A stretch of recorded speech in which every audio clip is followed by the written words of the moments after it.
महापुराण की कथा कहती है रविवार को अगर लोटा भरकर शिव को समर्पित करा जाता है तो घर में तेज लक्ष्मी प्राप्त होती है। क्या मिलती है?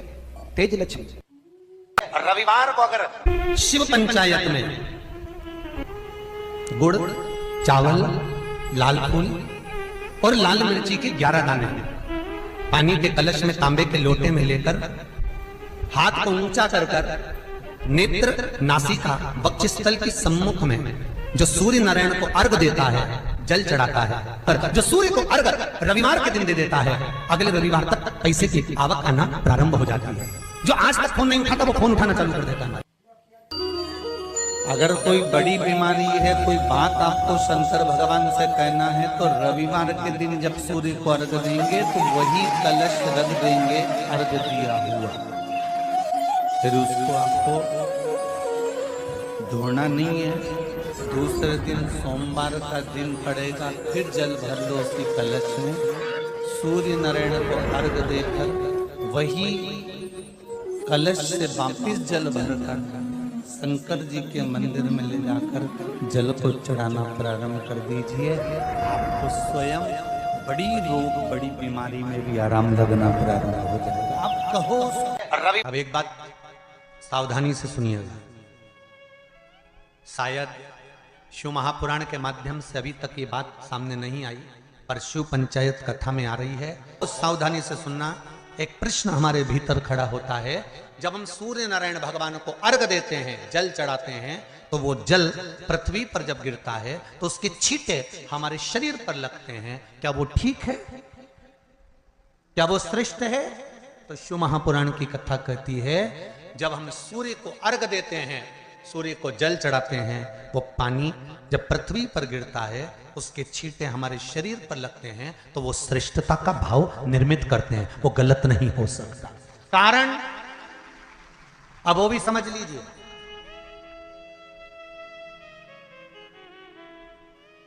अब सूर्य नारायण भगवान को आप जल चढ़ा रहे हो तो छींटे नहीं लगे, उसके लिए क्या स्टूल पे चढ़ के चढ़ाओगे कि कुर्सी पे चढ़ के चढ़ाओगे?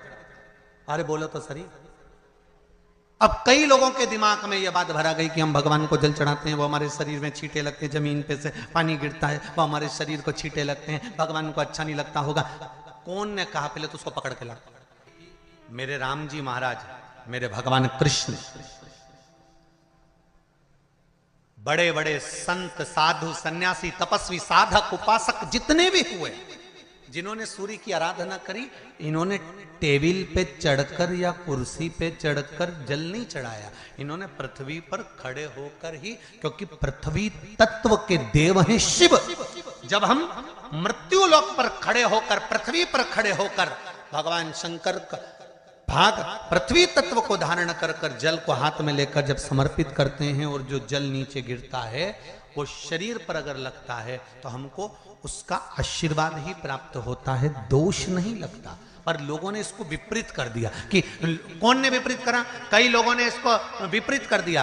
कौन ने विपरीत करा? तो जो दूसरे धर्म के लोग होते हैं, जिनको हिंदू धर्म से नफरत होती है और जो हिंदू धर्म की पूजन, सेवा, अर्चना को समाप्त करना चाहते हैं, वो धीरे धीरे धीरे धीरे कहने लगे कि सूर्य को जल चढ़ाओगे तो शरीर में लगेगा, शरीर में लगेगा तो दोष लगेगा। इसको कह कहकर घर घर में सूर्य को जल चढ़ाना लोगों ने बंद कर दिया कि आप जल चढ़ाएंगे तो दोष लगेगा, शरीर पे छींटा लगेगा, शरीर को ऐसा लगेगा।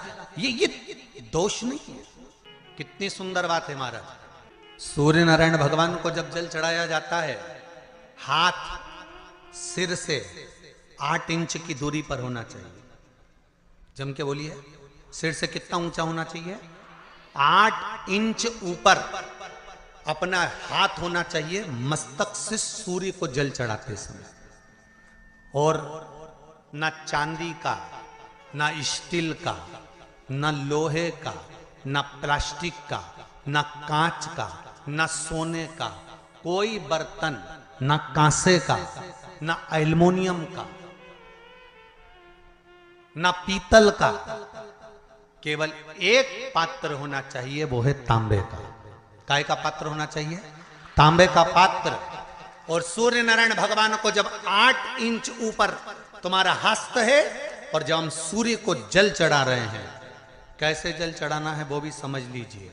अगर कोई कैंसर का मरीज है, जिसके चेस्ट में कैंसर आ गया हो, लेफ्ट में राइट में कहीं पर कैंसर आ गया हो, या कोई गठान आ गई हो, तो महाराज आप जल चढ़ाते समय उस जल की धार को सूर्य भगवान को जब चढ़ा रहे हो तो धार आपकी गठान की ओर जाना चाहिए, जिससे सूर्य की किरण उस जल में से आपके उस स्थान पर पड़े, उस जगह पर पड़े जहां पर गठान है।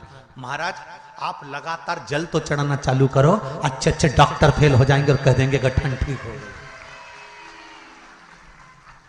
आपका लीवर और किडनी गड़बड़ कर रहा है, आप प्रतिदिन आपका स्वास्थ्य गड़बड़ रहता है, आप प्रतिदिन ये ज्योतिष शास्त्र के अंतर्गत, रत्न शास्त्र के अंतर्गत, ये रत्न शास्त्र, ज्योतिष शास्त्र, रंग शास्त्र जो हमारे यहाँ है, रंगों के हिसाब से ये जितने रत्न होते हैं, माणिक हुआ, मोती हुआ, नीलम हुआ, मूंगा हुआ, पुखराज हुआ, ये क्यों कहते हैं ये पीला है, ये सफेद है, ये नीला है, ये लाल है, इसको शरीर में क्यों पहनाते हैं? उसका कारण होता है कि जब शरीर में पहनते हैं सूर्य की किरण उसमें पड़ती है, हमारे शरीर पर वो कलर का इफेक्ट पड़ता है, उस कलर को शरीर पर लगता है, और शरीर पर लगता है तो हमारा शरीर धीरे धीरे, हमारी जो इंद्रियां हैं वो सही होने लगती हैं, काम सही होने लगता है। तो आप कहते हो ना सब, मैं कौन सा नक पहनूं, मैं कौन सा मोती पहनूं, मैं कौन सा पुखराज पहनूं, मैं कौन सा नीलम पहनूं, वो ज्योतिष शास्त्र के अंतर्गत, रत्न शास्त्र के अंतर्गत जितने रत्न हम पहनते हैं ये केवल उस किरण के लिए ही तो पहनते हैं कि जो सूर्य की किरण मिले, उस किरण का प्रभाव हमारे शरीर पर पड़े। तो इन सबसे अच्छा है कि सुबह शंकर भगवान का नाम लो, तांबा का लोटा में जल भरो, 8 इंच ऊपर सिर से हाथ होना चाहिए, और सूर्य नारायण भगवान का दर्शन साधारण नहीं, जो जल तुम चढ़ा रहे हो वो जल की जो धार आ रही है उसमें सूर्य का दर्शन होना चाहिए, तो कैंसर की बीमारी कभी नहीं हो सकती। लीवर, किडनी, हार्ट, आपके हार्ट में अगर तकलीफ है, डॉक्टर ने कह दिया कि इसमें नस चोक है, आपको कहीं ना कहीं छल्ला डलेगा, आपको कह दिया इसमें कुछ ना कुछ प्रॉब्लम आ रही है, आप सूर्य को अर्घ देना चालू कर दो, सूर्य को जल चढ़ाना चालू कर दीजिए। आप सूर्य को जल चढ़ाओ, वो जल की जो तरंग आ रही है, वो जल जो निकल कर जा रहा है, उसकी जो किरण आपके हृदय पर, आपकी छाती पर पड़ रही है, नाड़ियों में पड़ रही है, नसों में पड़ रही है, उसका बल देखो तो सही। 1 महीना लगातार चढ़ाओ, तो 15 दिन 20 दिन कर तो देखो। क्यों राम जी महाराज जल चढ़ाते थे, क्यों भगवान कृष्ण जल चढ़ाते थे सूर्य को, क्यों दशरथ जी महाराज जल चढ़ाते थे, क्यों कश्यप ऋषि जल चढ़ाते थे सूर्य को, सारे 33 कोटि देवता, सारे ऋषिवर, साधु संत सन्यासी तपस्वी साधक उपासक सब भगवान सूर्य को अर्घ दिया करते थे। क्यों देते थे, किस लिए?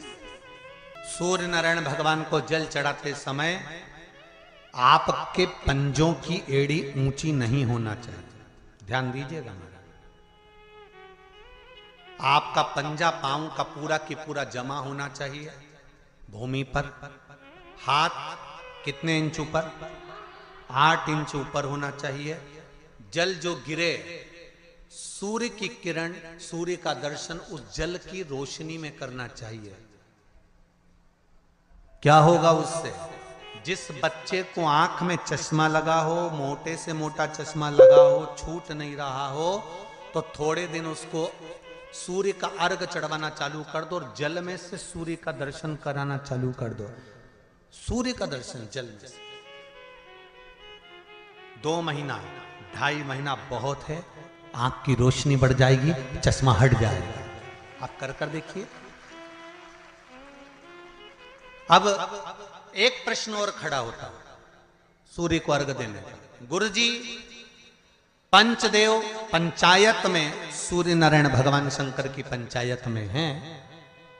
सूर्य नारायण को हम फ्लैट में रहते हैं, हम फ्लैट के अंदर रहते हैं, तो हम फ्लैट में रहते हैं, हमारे यहाँ अगर छज्जा नहीं है, हमारे यहाँ जगह नहीं है, तो हम सूर्य को अर्घ कैसे दें? तो महाराज खिड़की तो होगी, अगर घर में फ्लैट में पानी ढुलेगा और आप लोग नहीं समेट सकते तो एक बाल्टी रख लो, एक पात्र रख लो, पर सूर्य नारायण भगवान को अर्घ देकर रोशनी शरीर पर पड़ना चाहिए। जिंदगी में कभी कोई बड़ी बीमारी नहीं आ सकती। कितने लोग देते हैं सूर्य को अर्घ्य? जरा हाथ उठाओ। बहुत बढ़िया, बहुत जोरदार। पुरुष लोग भी देते हैं ना, चाहे बच्चे से बच्चा, बच्चों के हाथ में भी एक लोटा पानी पकड़ाओ। घर में छोटे बच्चे हो ना, उनको तांबे का लोटा दो, पानी दो, जा बाहर खड़े हो जा, एक लोटा पानी चढ़ा के आओ। पहले दिन आप स्वयं बच्चे के साथ बाहर खड़ी हो, ओटले पर, घर के बाहर खड़ी हो, छत पे खड़ी हो या घर के बाहर खड़ी हो, और बच्चे से कहो लो चढ़ाओ बेटा, देखो ऐसा हाथ 8 इंच ऊपर करिए, तांबे का लोटा लेकर पानी धीरे धीरे डोलना है। जैसे वो स्लो मोशन के सीन नहीं होते नाटक में, ये एकदम धीरे धीरे धीरे, बस नहीं तो मालूम पड़े छोरा छोरी एक साथ उंडेल के अंदर। नहीं, जल चढ़ाते समय उस पानी में से सूर्य की किरण पड़ना चाहिए, सूर्य की किरण। एक बात और कहना चाहूंगा, अगर आप लोग स्वीकार करेंगे तो, अगर कहीं आपको लगता हो कि बच्चा पढ़ने में कमजोर है, विद्या में कमजोर है, रिजल्ट अच्छा नहीं आ रहा, पढ़ने में कमजोर है, वो पढ़े अपनी जगह पढ़े, वो कार्य करे अपनी जगह करे, मेहनत करे अपनी जगह करे। बच्चों को कह दो कि कुछ समय के लिए सूर्य को अर्घ्य देना चालू कर। सूर्य की किरण जहां पर ब्राह्मण या हिंदू धर्म का व्यक्ति मस्तक पर तिलक लगाता है, भुकुटियों के बीच में उस सूर्य की किरण इस भुकुटी के बीच पड़ना चाहिए, परंतु पानी कम से कम ना करते हुए स्लो मोशन में धीरे धीरे गिरना चाहिए, एकदम धीरे धीरे। तो यहां एक रेखा सूर्य की किरण से पड़ती है। सूर्य नारायण भगवान को स्टील के लोटे से या चांदी के लोटे से या पीतल के लोटे से या प्लास्टिक के लोटे से या कांच के बर्तन से जल चढ़ाने से आयु छिन्न होती है। क्या समाप्त होती है? आयु। और सूर्य नारायण भगवान को अगर तांबे के लोटे से जल दिया जाता है तो आयु की वृद्धि होती है, और दिन भर में अगर कोई काम अटकने वाला है तो वो काम का रास्ता खुल जाता है और शरीर की बीमारी समाप्त हो जाती है। शरीर की बीमारी समाप्त हो जाती है। एक नियम बना लो कि हमारे शरीर को, क्योंकि दिन भर हम दुकान पे बैठे रहते हैं, नौकरी में लगे रहते हैं, सर्विस में लगे रहते हैं, अगर मुंबई, पूना, चेन्नई, मद्रास आदि अधिक बड़ी बड़ी सिटियों में लोग रहते हैं तो उनको ऑफिस जाना पड़ता है, सवेरे से जल्दी उठते हैं, काम करते हैं, दिन भर ऑफिस में लगे रहते हैं।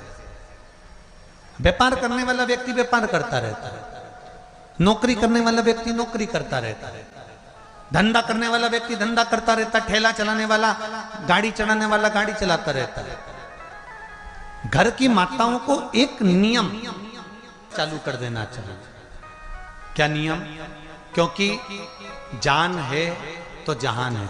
बोलो सही है कि गलत है?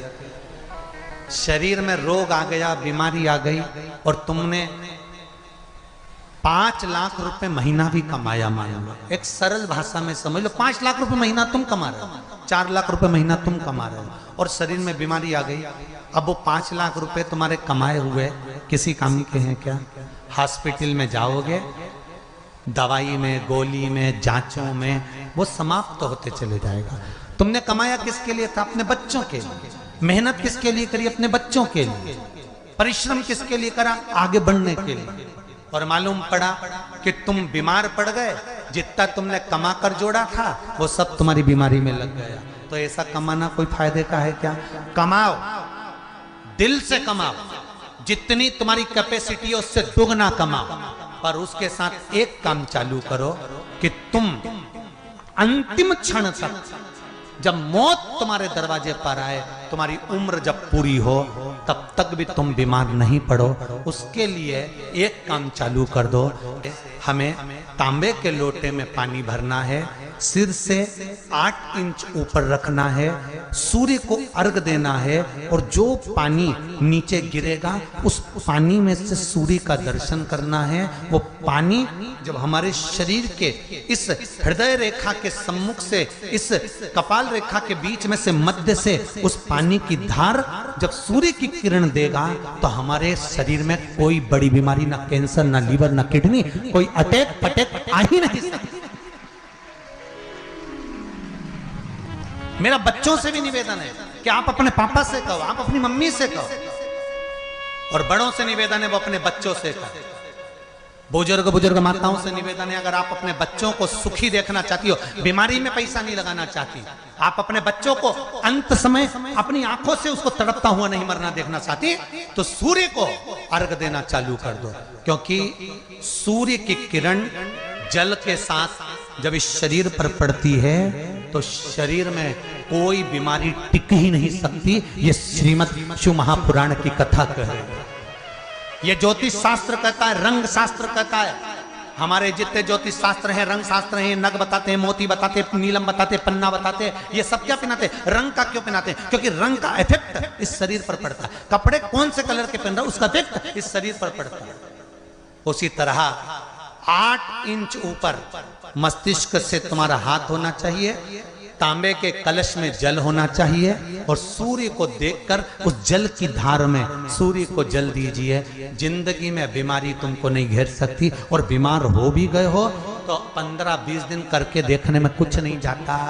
बाद में मत करना, श्योर वाला हमारा झूठ बोल रहा होगा, उसमें क्या दिक्कत कह रहे हैं? क्यों बोल रहे हैं इतने? उसका एक कारण है,